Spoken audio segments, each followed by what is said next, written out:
আবারও স্বাগত জানাচ্ছি ২১শে বিজনেসে। সঙ্গে আছি আমি হিরো জুম্মান। মিশ্র প্রবণতা দিয়ে শেষ হয়েছে ঢাকা শেয়ার বাজারের আজকের লেনদেন। আজ সূচক ব্রেক ইভেনের কাছাকাছি অবস্থান করছে এবং অবস্থান করছে সর্বশেষ ৫,০৬২ পয়েন্টে। তবে লেনদেনের গতি বেড়েছে। গতকালের চেয়ে ৯০ কোটি টাকার বেশি লেনদেন হয়েছে আজ ঢাকা শেয়ার বাজারে। সর্বশেষ তথ্য অনুযায়ী ৬৫৪ কোটি টাকার মতো লেনদেন হয়েছে আজ ঢাকা শেয়ার বাজারে। এছাড়া বেশিরভাগ কোম্পানির দর বৃদ্ধি পাওয়া সত্ত্বেও সূচক মাত্র 0.38 পয়েন্টের মতো বৃদ্ধি পেয়েছে, সেই জন্য অবস্থান করছে ৫,০৬২ পয়েন্টে।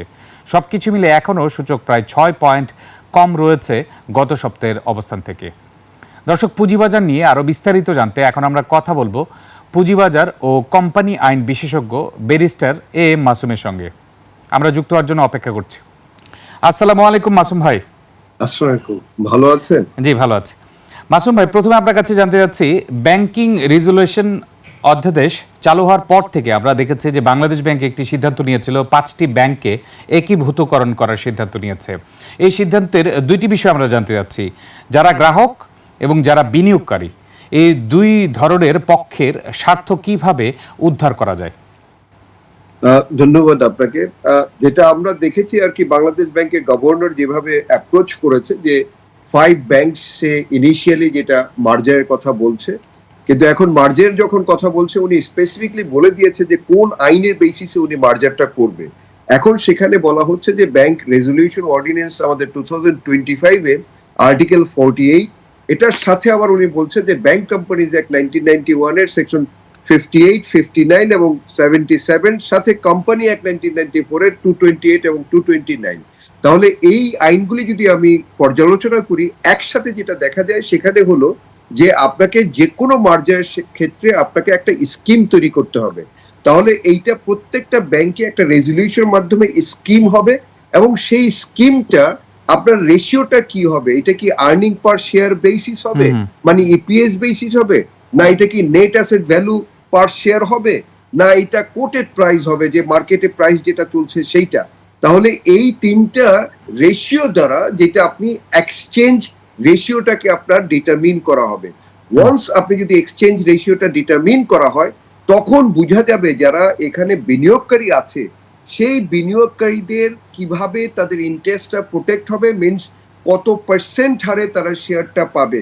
মানে তার যদি ধরেন 100টা শেয়ার থাকে কথার কথা এক্স ব্যাংকে, যখন এটা 5টা মার্জ হয়ে যখন ওয়াই ব্যাংক হয়ে যাবে, সে ওই 100টার এক্সচেঞ্জে আসলে কি 100টাই পাবে, না 50 পাবে, না 30 পাবে, এটা অনলি ডিপেন্ড হবে ওই যে আপনার যে এক্সচেঞ্জ রেশিও বেসড অন আপনার যে EPS or nav or the আপনার কোটেড প্রাইস।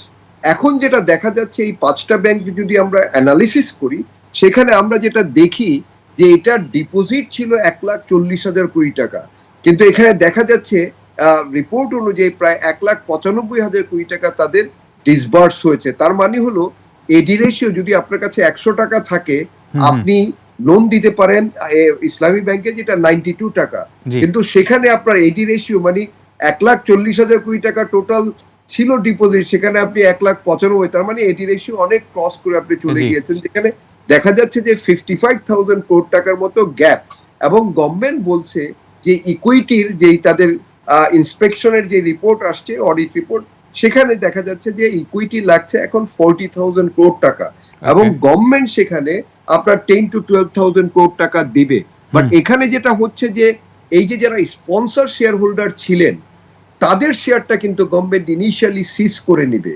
তার মানে হলো অর্ডিনারি শেয়ার হোল্ডার যারা বা সেকেন্ডারি মার্কেটে যাদের ইনভেস্টমেন্ট আছে, তাদের কিন্তু অ্যাকচুয়ালি বোঝা যাচ্ছে যে রেশিও, এক্সচেঞ্জ রেশিও অনুযায়ী তারা কিন্তু পাবে, এবং যারা ডিপোজিটার তাদেরও কিন্তু ইন্টারেস্টে কমপ্লিটলি প্রোটেক্টেড হবে, কারণ এটা মার্জার হচ্ছে। এবং মার্জার হওয়ার কারণে গভর্নমেন্ট বড় যারা লার্জ ডিপোজিটর তাদেরকে বলেছে যে তারা আইদার শেয়ার নিতে পারে, যে ইকুইটি পার্টনার হতে পারে, অথবা ট্রেজারি বিল বা বন্ডের মাধ্যমে তাদেরকে তাদের দেনাটা মানে আমানতটা সাময়িক সময়ের জন্য হয়তোবা এর মাধ্যমে নিতে পারবে। জি মাসুম ভাই, এক্ষেত্রে আমার প্রশ্ন হচ্ছে, আপনি যে এক্সচেঞ্জ রেশিও নিয়ে 3টি পদ্ধতির কথা বললেন, এনএভি, ইপিএস এবং কোটেড প্রাইস, বিশ্বের অন্যান্য দেশে বেস্ট প্র্যাকটিস কি? আসলে কিসের ভিত্তিতে করাটা বেটার? এইটা জেনারেলি যখন আমরা দেখি লিস্টেড কোম্পানি টু লিস্টেড হয়, যেহেতু দুটো কোম্পানি লিস্টেড এবং আমরা বাহিরে যেটা হয় সেখানে তো ডাটাটা কমপ্লিটলি ট্রান্সপারেন্ট থাকে এবং এইটা মোরলেস অ্যাকুরেট থাকে, জি। তাহলে সেখানে তাদের কাছে তারা তিনটা পদ্ধতি নিতে পারে অথবা যে কোনো দুটো পদ্ধতি নিতে পারে। আচ্ছা। ওয়ার্ল্ড ওয়াইড যেটা প্র্যাকটিস, সাধারণত তারা যে কোনো আইদার যদি লিস্টেড টু লিস্টেড হয় তাহলে দুটো, যেটা ধরেন আপনার কোটেড প্রাইস হতে পারে, ন্যাভ অথবা ইপিএস হতে পারে। জি। বাট যদি লিস্টেড টু আনলিস্টেড হয় তখন দেখা যায় EPS to net asset value price mean NAV wise, এই দুটো দিয়ে এক্সচেঞ্জ রেশিওটা তারা বের করে, জি, অথবা ইন্ডাস্ট্রির যেটা প্র্যাকটিস সেইটা দিয়ে তারা করে। জি, দিন শেষে ভালো খবর হচ্ছে যে যারা গ্রাহক এবং বিনিয়োগকারী তারা তাদের অর্থ ফেরত পাবে আর কি। এটা নিয়ে আশাবাদ ব্যক্ত করা যায়। এখন আসে আরেকটি ব্যাংক নিয়ে, গ্লোবাল ইসলামী ব্যাংক। এই Right. ব্যাংকটি প্রথমে ডিভিডেন্ড ঘোষণা করে, পরে এজিএম এ নো ডিভিডেন্ড। প্রথমে মুনাফা থাকে, পরে আবার লোকসান হয়। এক্ষেত্রে বাংলাদেশ ব্যাংক থেকে এনওসি নিয়ে কিন্তু তাদের মুনাফা প্রকাশ করা হয়, ডিভিডেন্ড ঘোষণা করা হয়। তাহলে এক্ষেত্রে অসামঞ্জস্যতাটা ছিল কোথায়? এখানে যেটা হয়েছে কি, যে অডিট রিপোর্টের মাধ্যমে করা হয়েছিল সেখানে এখন যেটা ইনভেস্টিগেশনের পরে যেটা বের হয়েছে সেখানে দেখা যাচ্ছে যে 128 কোটি টাকা তারা প্রফিট দেখিয়েছিল, বাট ওই অ্যাকাউন্টসে এক্স্যাক্টলি তাদের দেখা যাচ্ছে 2259 কোটি টাকা তখনকার লস ছিল।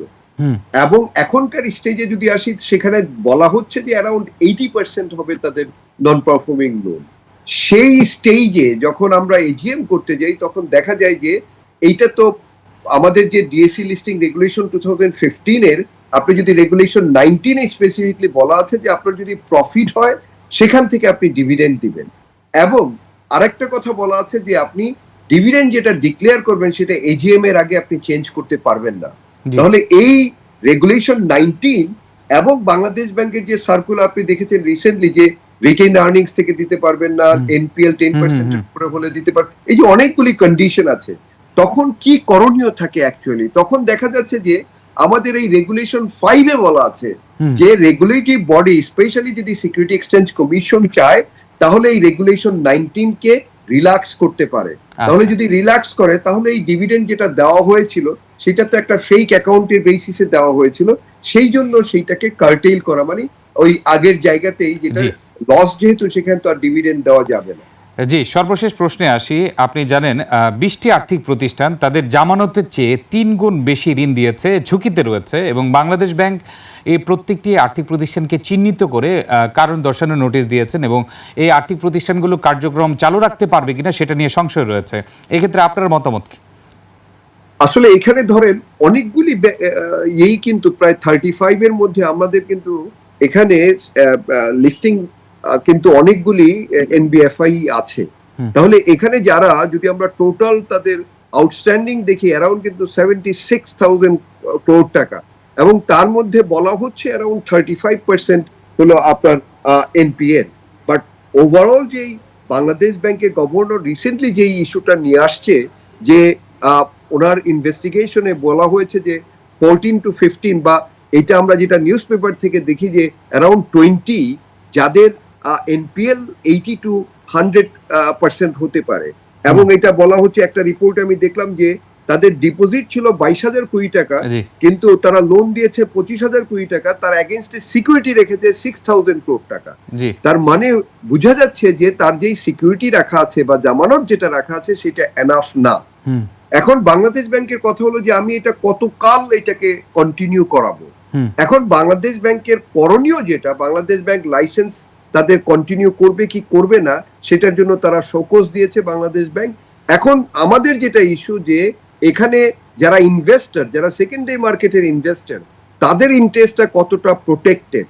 এখন যদি অ্যাকুইজিশনে, জেনারেলি আমরা দেখি যে অ্যাকুইজিশনে যায় না, বাট এটাও স্পেশালি যদি ওয়ার্ল্ড ওয়াইড প্র্যাকটিসটা দেখেন সেটা মার্জার, যদিও বাংলাদেশ ব্যাংকের গভর্নর বলেছে যে তার মার্জারের দিকে সে বোধহয় যাবে না, সে টোটালি ওয়াইন্ডিং আপের দিকে যাবে, বাট আমার কাছে মনে হয় যে মার্জারের দিকেই হবে। যদি মার্জারের দিকে যায় তাহলে যেটা করতে হবে সেটা হলো যে ওই অ্যাগেইন টোটাল যতগুলিকে সে মার্জ করবে একসাথে, মার্জ করে সেটাকে ওই যে নেট অ্যাসেট ভ্যালু, তার ইপিএস, তার ওই যে কোটেড প্রাইস, এই তিনটা দিয়ে তারা যেটা করবে যে এক একটা কোম্পানি টু কোম্পানি ভ্যারি করবে, কারণ কার লস কত বেশি সেটার উপরে ডিপেন্ড করবে তার রেশিওটা। সেই অনুযায়ী এক্সচেঞ্জ রেশিও অনুযায়ী জি। এখানে যারা শেয়ার হোল্ডার তারা পাবে, এবং যেটা মনে হচ্ছে যে অ্যারাউন্ড 9,000 কোটি টাকা যদি একটা ইনসার্ট হয় তাহলে হয়তোবা তাদেরকে একটা সামহাও একটা মার্জারের দিকে আনা যেতে পারে। জি, আপনার তাহলে মতামত বোঝা গেল যে আসলে ওয়াইন্ডিং আপ থেকে মার্জারের যে অল্টারনেটিভটা সেটা আসলে হয়তো এটাই বিনিয়োগকারীদের worldwide জন্য practice। ভালো হবে বিষয়টি। আপনাকে অসংখ্য ধন্যবাদ আমাদেরকে সময় দেওয়ার জন্য আজকে। আপনাকে ধন্যবাদ। দর্শক, এতক্ষণ আমরা পুঁজিবাজার পরিস্থিতি নিয়ে কথা বলছিলাম পুঁজিবাজার ও কোম্পানি আইন বিশেষজ্ঞ ব্যারিস্টার AM মাসুমের সঙ্গে। দর্শক, এবার নিচ্ছে একটা বিরতির পর দেশ বিদেশের ব্যবসা বাণিজ্য ও অর্থনীতির নানা খবর নিয়ে আসছেন সাদিয়া লাবনী। ততক্ষণ আমাদের সঙ্গেই থাকুন।